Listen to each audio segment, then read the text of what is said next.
আমরা বাঙালিরা দুর্যোগের সাথে লড়াই করে বাঁচতে শিখেছি। প্রতি বছর বন্যা আসে, ঘূর্ণিঝড় আসে, আমরা সাহসের সাথে তা মোকাবেলা করি। কারণ আমরা জানি ঝড় কখন আসবে, বন্যা কতটা ভয়াবহ হতে পারে। কিন্তু প্রকৃতির এমন এক রুদ্র রূপ আছে যা কোনো পূর্বাভাস দেয় না, কোনো সতর্কবার্তা ছাড়াই, যা মুহূর্তের মধ্যে ধুলোয় মিশিয়ে দিতে পারে আমাদের সাজানো সংসার, আস্ত এক নগরী। বলছি ভূমিকম্পের কথা। আমাদের পায়ের নিচের মাটি কি আসলেই নিরাপদ? ইতিহাস কিন্তু তা বলে না। বাংলাদেশের মাটির নিচে সুপ্ত আছে এক ভয়াবহ ইতিহাস, যা যে কোনো সময় আবার জেগে উঠতে পারে।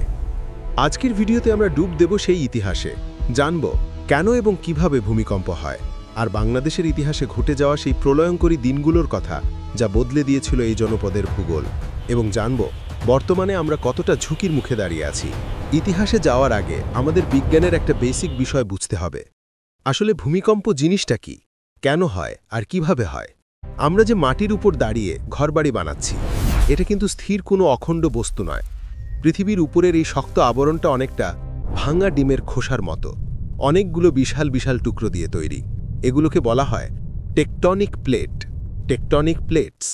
এই প্লেটগুলো স্থির নয়, এগুলো পৃথিবীর ভেতরের গলিত ম্যাগমার উপর ভাসছে এবং খুব ধীর গতিতে নড়াচড়া করছে, বছরে হয়তো কয়েক সেন্টিমিটার। সমস্যাটা হয় তখনই যখন এই প্লেটগুলো নড়াচড়া করতে গিয়ে একে অপরের সাথে ধাক্কা খায়, অথবা একটার নিচে আরেকটা তলিয়ে যায় বা পাশাপাশি ঘষা লাগে। কেন হয়? The why. সহজ কথায়, টেকটনিক প্লেটগুলোর এই অবিরাম নড়াচড়া এবং সংঘর্ষই হল ভূমিকম্পের মূল কারণ। যখন দুটো বিশাল পাথরের প্লেট একে অপরের সাথে আটকে যায়, তখন সেখানে প্রচণ্ড শক্তির সৃষ্টি হয়। বছরের পর বছর ধরে এই শক্তি জমা হতে থাকে। কিভাবে হয়? ধরুন আপনি একটা রাবার ব্যান্ডকে টেনে ধরে আছেন, এটা শক্তি জমা হচ্ছে। হঠাৎ ছেড়ে দিলে কি হবে? সেটা প্রচণ্ড বেগে আগের অবস্থায় ফিরে আসবে এবং আপনার হাতে আঘাত করবে। ভূমিকম্প ঠিক এভাবেই হয়।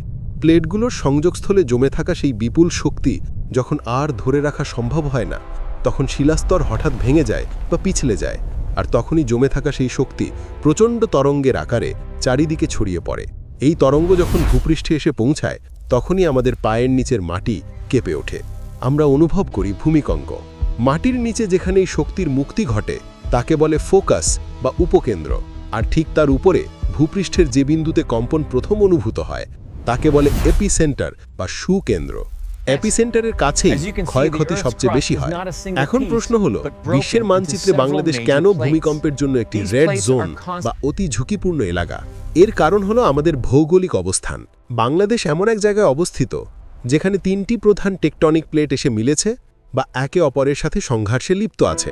উত্তরে আছে বিশাল ইউরেশিয়ান প্লেট, পশ্চিমে এবং দক্ষিণে আছে ইন্ডিয়ান প্লেট, আর পূর্বে আছে বার্মিজ মাইক্রো প্লেট।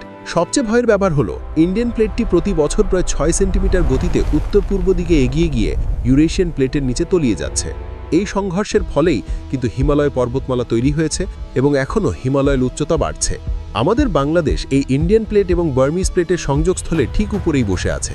বিশেষ করে আমাদের সিলেট থেকে চট্টগ্রাম পর্যন্ত পার্বত্য এলাকা এবং এর সংলগ্ন অঞ্চলগুলো বড় ধরনের ফাটল বা ফল্ট লাইনের উপর অবস্থিত। এর মধ্যে ডাউকি ফল্ট এবং মধুপুর ফল্ট অন্যতম।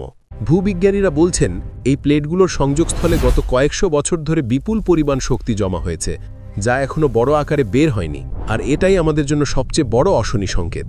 ইতিহাসের পাতায় প্রলয়ঙ্করী কম্পন। Host voice over. আমরা অনেকে হয়তো ভাবি বাংলাদেশে বড় ভূমিকম্প হয় না, কিন্তু ইতিহাস সাক্ষী এই জনপদ বারবার কেঁপে উঠেছে ভয়াবহ মাত্রার ভূমিকম্পে। মাটির নিচের দানব যখন জেগেছে, তখন বদলে গেছে নদীর গতিপথ, সৃষ্টি হয়েছে নতুন ভূমি, ধ্বংস হয়েছে জনবসতি। চলুন ইতিহাসের সেই কালো অধ্যায়গুলোয় চোখ বুলিয়ে আসি। 1762 সালের আরাকান ও চট্টগ্রাম ভূমিকম্প। আজ থেকে প্রায় 250 বছর আগের কথা। 1762 সালের 2 এপ্রিল চট্টগ্রাম এবং তৎকালীন আরাকান বর্তমান মায়ানমার অঞ্চলে আঘাত হানে এক প্রলয়ঙ্করী ভূমিকম্প। এর মাত্রা ছিল রিক্টার স্কেলে 8.5 থেকে 8.8 এর মধ্যে। এই ভূমিকম্পের তীব্রতা এতটাই বেশি ছিল যে বঙ্গোপসাগরে সুনামি সৃষ্টি হয়েছিল। এর চেয়েও বড় কথা, এই ভূমিকম্পের ফলে ভূপ্রকৃতিতে স্থায়ী পরিবর্তন আসে। বলা হয় আজকের সেন্ট মার্টিন দ্বীপ বা টেকনাফ উপকূলের অনেক অংশ এই ভূমিকম্পের ফলেই সমুদ্রপৃষ্ঠ থেকে উপরে উঠে এসেছিল।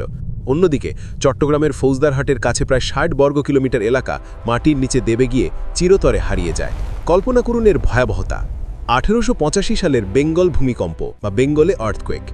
এরপর 1885 সালের 14 জুলাই। এবার আঘাতের কেন্দ্রস্থল ছিল আমাদের খুব কাছে, ঢাকা থেকে কয়েক কিলোমিটার দূরে মানিকগঞ্জের সাটুরিয়া বা সিরাজগঞ্জ এলাকা ছিল এর এপিসেন্টার। রিক্টার স্কেলে এর মাত্রা ছিল 7.0-এর উপরে। এই ভূমিকম্পে ঢাকা, ময়মনসিংহ, পাবনা অঞ্চলে ব্যাপক ক্ষয়ক্ষতি হয়। যমুনা নদীর গতিপথ আংশিকভাত পরিবর্তিত হয়ে যায় এই কম্পনের ফলে।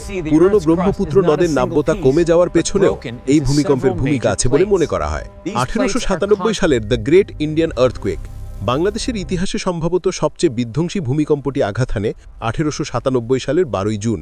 এর এপিসেন্টার ছিল ভারতের মেঘালয় রাজ্যের শিলং মালভূমিতে, আমাদের সিলেট সীমান্তের খুব কাছে।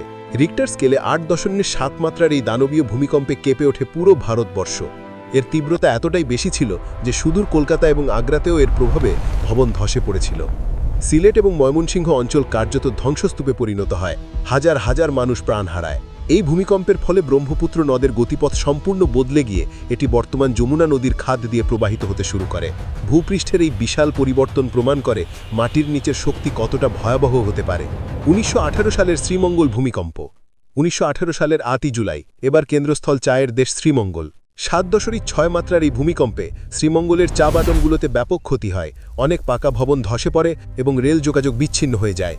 যদিও আগেরগুলোর তুলনায় প্রাণহানি কম ছিল, কিন্তু এটি প্রমাণ করে আমাদের পূর্বাঞ্চল কতটা সক্রিয়। সাম্প্রতিক সতর্কবার্তা। এছাড়া 1950 সালের আসাম ভূমিকম্প বা অতি সম্প্রতি 2004 সালের ইন্দো মহাসাগরের ভূমিকম্প ও সুনামি, এগুলো আমাদের মনে করিয়ে দেয় যে আমরা শান্ত মাটির উপর দাঁড়িয়ে নেই। মাঝে মধ্যেই 4 বা 5 মাত্রার যে মৃদু কম্পন আমরা অনুভব করি, সেগুলো হলো বড় কোনো ঝড়ের পূর্বের নিস্তব্ধ সতর্কবার্তা। বর্তমান প্রেক্ষাপট, ঢাকার বিপদ এবং আমাদের প্রস্তুতি। ইতিহাস জানলাম, বিজ্ঞান বুঝলাম, কিন্তু এখন প্রশ্ন হলো, আজ যদি 1897 সালের মধ্যে একটা ভূমিকম্প আঘাত হানে, তবে আমাদের কি হবে? বিশেষজ্ঞদের মতে বাংলাদেশ এখন একটা টাইম বোমার উপর বসে আছে, আর এই বোমার সবচেয়ে বড় শিকার হতে পারে রাজধানী ঢাকা। কেন ঢাকা এত ঝুঁকিপূর্ণ? প্রথমত, অপরিকল্পিত নগরায়ন। আপনারা স্ক্রিনে যে দৃশ্য দেখছেন তা ঢাকার বাস্তব চিত্র। হাজার হাজার ভবন তৈরি হয়েছে বিল্ডিং কোড না মেনে। সরু রাস্তা যেখানে ফায়ার সার্ভিসের গাড়ি ঢোকাই অসম্ভব। মাটির গুণগত পরীক্ষা না করেই গড়ে উঠেছে বহুতল ভবন। দ্বিতীয়ত, জনসংখ্যার ঘনত্ব। ঢাকা বিশ্বের অন্যতম ঘনবসতিপূর্ণ শহর। একটি বড় ভূমিকম্প হলে এখানে উদ্ধারকার্য চালানো হবে পৃথিবীর সবচেয়ে কঠিন কাজগুলোর একটি। বুয়েটের গবেষক এবং আন্তর্জাতিক বিশেষজ্ঞরা বারবার সতর্ক করছেন যে মধুপুর ফল্ট বা ডাউকি ফল্টে যদি 7 মাত্রার উপরে কোনো ভূমিকম্প হয়, তবে ঢাকার অন্তত লক্ষাধিক ভবন ক্ষতিগ্রস্ত হতে পারে এবং হতাহতের সংখ্যা আমাদের কল্পনারও অতীত হতে পারে। গ্যাস লাইন ফেটে ভয়াবহ অগ্নিকাণ্ডের ঝুঁকি তো আছেই। আমরা কি আসলেই প্রস্তুত? আমাদের কি পর্যাপ্ত উদ্ধার সরঞ্জাম আছে? আমাদের হাসপাতালগুলো কি হাজার হাজার আহত মানুষকে সেবা দেওয়ার জন্য প্রস্তুত? উত্তরগুলো খুব একটা আশাজনক নয়। বন্ধুরা, আজকের এই ভিডিওর উদ্দেশ্য আপনাদের আতঙ্কিত করা নয়, বরং সচেতন করা। ভূমিকম্প এমন এক দুর্যোগ যা আমরা থামাতে পারব না, কিন্তু সঠিক প্রস্তুতি এবং সচেতনতার মাধ্যমে ক্ষয়ক্ষতি কমিয়ে আনা সম্ভব। আমাদের মনে রাখতে হবে, ভূমিকম্পের সময় আতঙ্কিত হয়ে দৌড়াদৌড়ি করবেন না। ডাক, কাভার অ্যান্ড হোল্ড পদ্ধতি অনুসরণ করুন। শক্ত টেবিলের নিচে আশ্রয় নিন। নতুন ভবন তৈরির সময় অবশ্যই বিল্ডিং কোড মেনে চলতে হবে। মাটির পরীক্ষা করাতে হবে। পরিবারে এবং অফিসে নিয়মিত ভূমিকম্প মহড়া বা ড্রিলের আয়োজন করতে হবে। ইতিহাস আমাদের শিক্ষা দেয় যে প্রকৃতিকে উপেক্ষা করার পরিণাম ভয়াবহ। আসুন আমরা সচেতন হই, প্রস্তুত থাকি। ভিডিওটি আপনার বন্ধু এবং পরিবারের সাথে শেয়ার করে তাদেরও সচেতন করুন। আপনার এলাকায় ভূমিকম্পের অভিজ্ঞতা বা প্রস্তুতি নিয়ে কোনো মতামত থাকলে নিচে কমেন্ট করে জানান। এমন আরও তথ্যপূর্ণ ভিডিও পেতে আমাদের চ্যানেলটি সাবস্ক্রাইব করে বেল আইকনে ক্লিক করতে ভুলবেন না। দেখা হবে পরের ভিডিওতে। ততক্ষণ পর্যন্ত নিরাপদে থাকুন, সতর্ক থাকুন।